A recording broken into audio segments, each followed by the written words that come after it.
नमस्कार दोस्तों, बहुत बहुत स्वागत है आपका आरजी स्मार्ट क्लास में। आज के इस वीडियो में हम ईवीएस के पार्ट 15 पर डिस्कस करने वाले हैं, जो कि आपके एग्जाम के लिए बहुत ही ज़्यादा इंपॉर्टेंट है। अगर आप इसके पहले की वीडियोस देखना चाहते हैं तो मैंने डिस्क्रिप्शन में उनका लिंक दिया हुआ है, वहाँ पे जाके आप उन वीडियोस को देख सकते हैं। और जैसा कि आपको पता होगा कि मैं अनअकैडमी प्लस पे भी पढ़ाता हूँ, तो अगर आप अनअकैडमी प्लस पे मेरी लाइव क्लासेस देखना चाहते हैं तो मैंने डिस्क्रिप्शन में लिंक दिया हुआ है, वहाँ पे जाके आप अनअकैडमी प्लस पे मुझे फॉलो कर सकते हैं। और अनअकैडमी प्लस का सब्सक्रिप्शन लेने के लिए जो मेरा रेफरल कोड है, आप उसका यूज़ जरूर करें।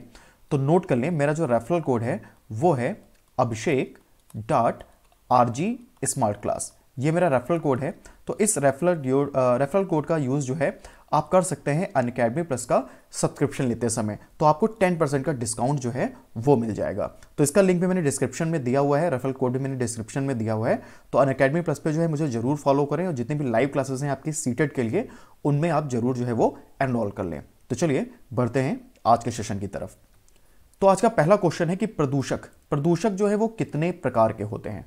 तो प्रदूषक मुख्य रूप से जो है वो 4 प्रकार के होते हैं। ठीक है, उत्पत्ति के आधार पे प्रदूषक, अवस्था के आधार पे प्रदूषक, स्वरूप के आधार पे प्रदूषक और निस्तारण के आधार पे प्रदूषक। ठीक है, तो प्रदूषक मुख्य रूप से 4 प्रकार के होते हैं, उत्पत्ति के आधार पे, अवस्था के आधार पर, स्वरूप के आधार पर और निस्तारण के आधार पर।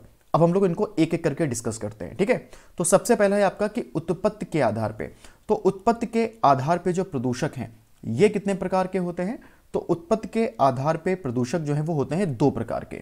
पहला होता है प्राकृतिक प्रदूषक और दूसरा होता है मानव जनित प्रदूषक। ठीक है, उत्पत्ति के आधार पे जो प्रदूषक हैं वो 2 प्रकार के होते हैं, प्राकृतिक प्रदूषक और मानव जनित प्रदूषक। नेक्स्ट है कि स्वरूप के आधार पे। स्वरूप के आधार पे प्रदूषक कितने प्रकार के होते हैं। तो स्वरूप के आधार पे भी जो प्रदूषक हैं वो 2 प्रकार के होते हैं, एक होता है प्राथमिक प्रदूषक और दूसरा होता है द्वितीयक प्रदूषक। ठीक है, तो स्वरूप के आधार पे प्रदूषक 2 प्रकार के होते हैं, प्राथमिक प्रदूषक और द्वितीयक प्रदूषक। आइए बढ़ते हैं अगले प्रश्न की तरफ। अगला प्रश्न है कि अवस्था के आधार पे जो प्रदूषक हैं ये कितने प्रकार के होते हैं। तो सही उत्तर है 3 प्रकार के, ठोस कणकीय प्रदूषक, तरल प्रदूषक और गैसीय प्रदूषक। अवस्था के आधार पर प्रदूषक 3 प्रकार के होते हैं, ठोस कणकीय प्रदूषक, तरल प्रदूषक और गैसीय प्रदूषक। नेक्स्ट क्वेश्चन है कि निस्तारण के आधार पे जो प्रदूषक हैं वो कितने प्रकार के होते हैं। मोस्ट इंपॉर्टेंट क्वेश्चन है ये कि निस्तारण के आधार पे प्रदूषक कितने प्रकार के होते हैं। सही आंसर है 2 प्रकार के, एक होता है अपघटनीय प्रदूषक और दूसरा होता है अनअपघटनीय प्रदूषक। तो याद रखेंगे कि निस्तारण के आधार पे जो प्रदूषक हैं वो 2 प्रकार के होते हैं, अपघटनीय प्रदूषक और अनअपघटनीय प्रदूषक। अगला प्रश्न है कि वायुमंडल में नाइट्रोजन का प्रतिशत कितना होता है। तो वायुमंडल में नाइट्रोजन का जो परसेंटेज है वो है 78.04। वायुमंडल में 78.04% जो नाइट्रोजन गैस है वो पाई जाती है, और नाइट्रोजन हमारे वायुमंडल में सर्वाधिक मात्रा में पाए जाने वाली गैस है। अगला प्रश्न है कि वायुमंडल में ऑक्सीजन का प्रतिशत कितना होता है। तो वायुमंडल में ऑक्सीजन का प्रतिशत होता है 20.94। याद रखेंगे वायुमंडल में ऑक्सीजन का प्रतिशत कितना होता है 20.94, और ये हमारे वायुमंडल में दूसरी सर्वाधिक मात्रा में पाई जाने वाली गैस है। तो याद रखेंगे सर्वाधिक मात्रा में पाई जाने वाली गैस कौन सी है, नाइट्रोजन, और दूसरी सर्वाधिक मात्रा में जो पाई जाने वाली गैस है वो है ऑक्सीजन। आइए बढ़ते हैं अगले प्रश्न की तरफ।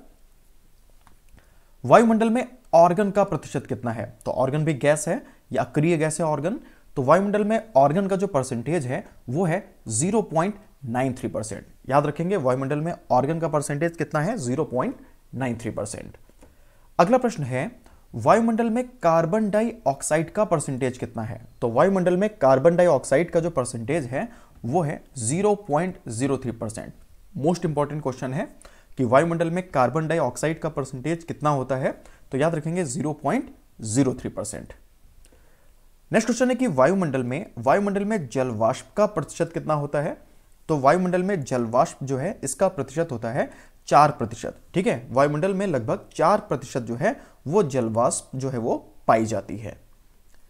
अगला क्वेश्चन है कि वायु प्रदूषण के स्रोत हैं। तो वायु प्रदूषण के जो स्रोत हैं तो उनमें से एक है आपका प्राकृतिक स्रोत और दूसरा है आपका मानव जनित स्रोत। ठीक है, याद रखेंगे वायु प्रदूषण के दो प्रमुख स्रोत हैं, एक है प्राकृतिक स्रोत और दूसरा है मानव जनित स्रोत। हम लोगों ने लाइकेन के बारे में पढ़ा हुआ है पिछले वीडियोस में, तो आपको पता होगा जो लाइकेन है ये वायु प्रदूषण के सूचक होते हैं। जहां पे वायु प्रदूषण अधिक होगा वहां पर आपको पेड़ों पर जो लाइकेन है वो नहीं देखने को मिलेंगे। तो अगर ये कभी भी प्रश्न आए कि लाइकेन जो है वो किस प्रदूषण के सूचक होते हैं, तो आप याद रखेंगे लाइकेन वायु प्रदूषण के सूचक होते हैं। अगला प्रश्न है कि वायु प्रदूषण के प्राकृतिक स्रोत हैं। तो वायु प्रदूषण के प्राकृतिक जो स्रोत हैं तो उनमें वनाग्नि और ज्वालामुखी ये दो प्रमुख स्रोत हैं। ठीक है, वनाग्नि और ज्वालामुखी, तो ये वायु प्रदूषण के दो प्रमुख प्राकृतिक स्रोत हैं।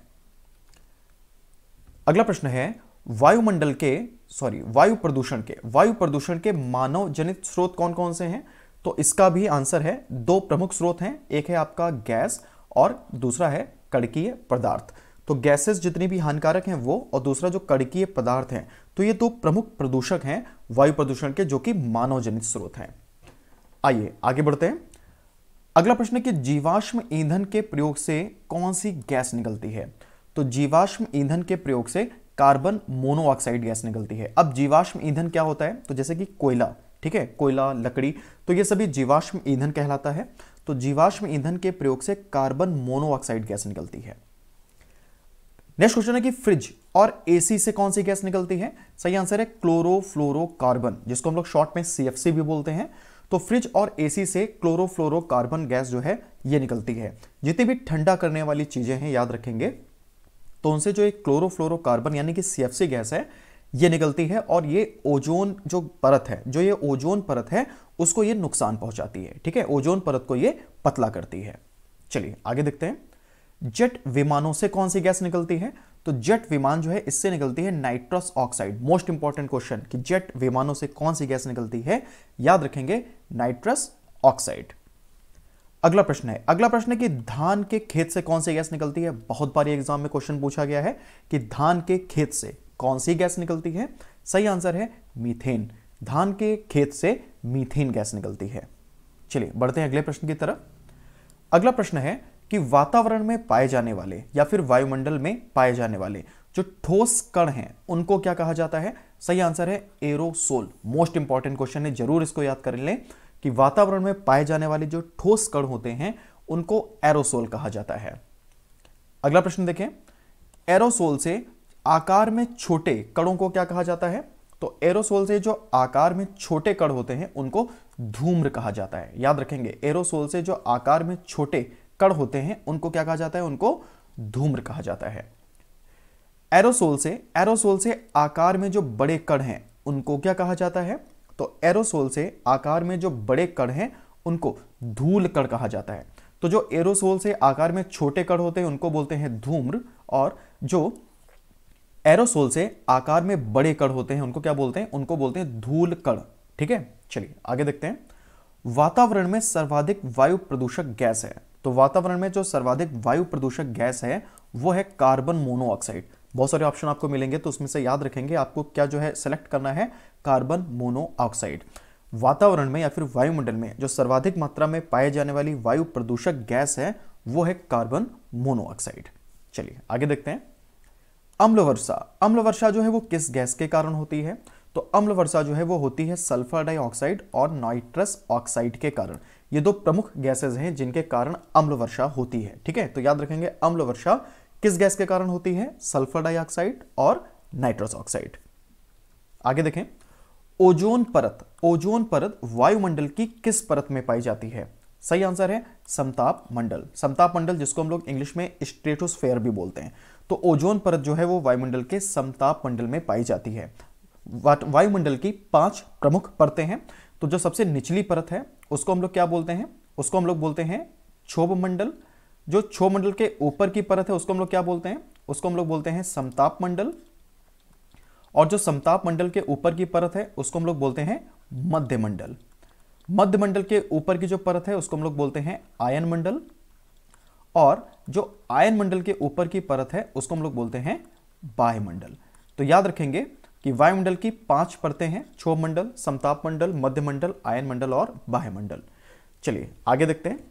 ओजोन परत की मोटाई, ओजोन परत की मोटाई मापने की इकाई क्या कहलाती है? सही आंसर है डॉप्सन। याद रखेंगे, ओजोन परत की जो मोटाई है तो उसको मापने की जो इकाई है तो वो डॉप्सन कहलाती है।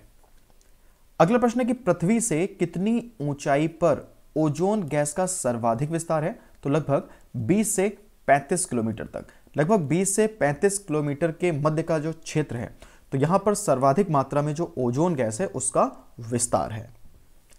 अगला प्रश्न है कि ओजोन परत की मोटाई में सर्वाधिक कमी कब होती है?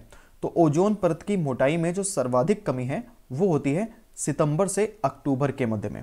तो सितंबर से अक्टूबर के मध्य में जो ओजोन परत है उसकी मोटाई में सर्वाधिक कमी होती है। बढ़ते हैं अगले प्रश्न की तरफ। ओजोन परत के लिए हानिकारक गैस कौन सी है? तो इसको अभी हम लोग ऑलरेडी पहले भी डिस्कस कर चुके हैं, क्लोरोफ्लोरोकार्बन यानी कि CFC, वही गैस जो कि फ्रिज और AC से निकलती है। तो ओजोन परत के लिए जो सबसे हानिकारक गैस है वो है क्लोरोफ्लोरोकार्बन। अगला प्रश्न देखिए कि भारत में ओजोन परत की सर्वाधिक मोटाई कहां पर है? बहुत इंपॉर्टेंट क्वेश्चन है ये कि भारत में ओजोन परत की सर्वाधिक मोटाई जो है वो कहां पर है? सही आंसर है श्रीनगर। श्रीनगर में ओजोन परत की सर्वाधिक मोटाई है। नेक्स्ट क्वेश्चन है कि भारत में ओजोन परत की सबसे कम मोटाई किस क्षेत्र में है? सबसे कम मोटाई या फिर कहां पर है? तो आपका सही आंसर है त्रिवेंद्रम। तो भारत में ओजोन परत की जो सबसे कम मोटाई है वो है त्रिवेंद्रम में। ओजोन परत की सर्वाधिक मोटाई श्रीनगर, ओजोन परत की सबसे कम मोटाई त्रिवेंद्रम। नेक्स्ट क्वेश्चन देखें, वन उन्मूलन से किस गैस के उपयोग में कमी हो रही है? बहुत इंपॉर्टेंट क्वेश्चन है ये कि वन उन्मूलन से किस गैस के उपयोग में कमी हो रही है? सही आंसर है कार्बन डाइऑक्साइड। अब इसमें देखो आपको कंफ्यूज नहीं होना है, यहां पे पूछा गया कि वन उन्मूलन, तो वन उन्मूलन का अर्थ होता है पेड़ों का काटना। तो अगर पेड़ों को काटेंगे तो किस गैस के उपयोग में कमी होगी? सिंपल सी बात है कि कार्बन डाइऑक्साइड जो गैस है उसके उपयोग में कमी होगी, क्योंकि जो पेड़ पौधे हैं वो प्रकाश संश्लेषण की क्रिया को पूरी करने के लिए जो कार्बन डाइऑक्साइड गैस है तो इसको वो लोग क्या करते हैं, इसको अवशोषित करते हैं, और जो ऑक्सीजन गैस है उसको क्या करते हैं, उसको वो उत्सर्जित करते हैं। लेकिन जब वन उन्मूलन होगा यानी कि जब पेड़ों को काटा जाएगा तो प्रकाश संश्लेषण की जो क्रिया है उसमें भी कमी आएगी। ठीक है, तो उसमें भी कमी आएगी। क्यों? क्योंकि जब पेड़ों को काटेंगे तो फिर कार्बन डाइऑक्साइड जो है उसकी मात्रा में भी क्या होगी, उसकी मात्रा में भी कमी होना शुरू हो जाएगी, उसके यूज में कमी होना शुरू हो जाएगी, क्योंकि पेड़ पौधे ही कार्बन डाइऑक्साइड को अवशोषित करते हैं, बदले में ऑक्सीजन जो है वो उत्सर्जित करते हैं। ठीक है, चलिए देखते हैं कल के प्रश्न का उत्तर। तो कल मैंने आपसे प्रश्न पूछा था कि भारत में जो सर्वाधिक राष्ट्रीय उद्यान है या फिर जो सर्वाधिक नेशनल पार्क हैं वो किस राज्य में स्थित हैं? तो इसका सही आंसर है मध्य प्रदेश।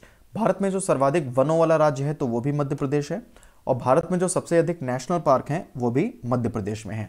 और अगर आपसे पूछें कि भारत में सबसे अधिक जो वन्य जीव विहार हैं वो कहाँ स्थित हैं, तो आप याद रखेंगे अंडमान निकोबार। भारत में सबसे अधिक जो वन्य जीव विहार हैं वो अंडमान निकोबार में स्थित हैं। चलिए बढ़ते हैं आज के प्रश्न की तरफ। तो आज का प्रश्न है कि विश्व का सबसे शुष्क रेगिस्तान कौन सा है? बहुत ही इजी क्वेश्चन है कि विश्व का सबसे शुष्क रेगिस्तान कौन सा है। तो इस प्रश्न का आंसर जो है वो कमेंट बॉक्स में जरूर बताइएगा, और इस क्वेश्चन से रिलेटेड अगर आपके पास में कुछ और भी इंपॉर्टेंट फैक्ट्स हो तो उनको भी आप कमेंट बॉक्स में जरूर बताइएगा। तो अगर ये वीडियो आपको अच्छा लगा हो तो इसे लाइक करें, शेयर करें और कमेंट करके जरूर बताएं कि वीडियो आपको कैसा लगा, ताकि हम इस तरह के और वीडियोस बनाते रहें। तो आज के लिए इतना ही। देखते रहिए RJ स्मार्ट क्लास। धन्यवाद।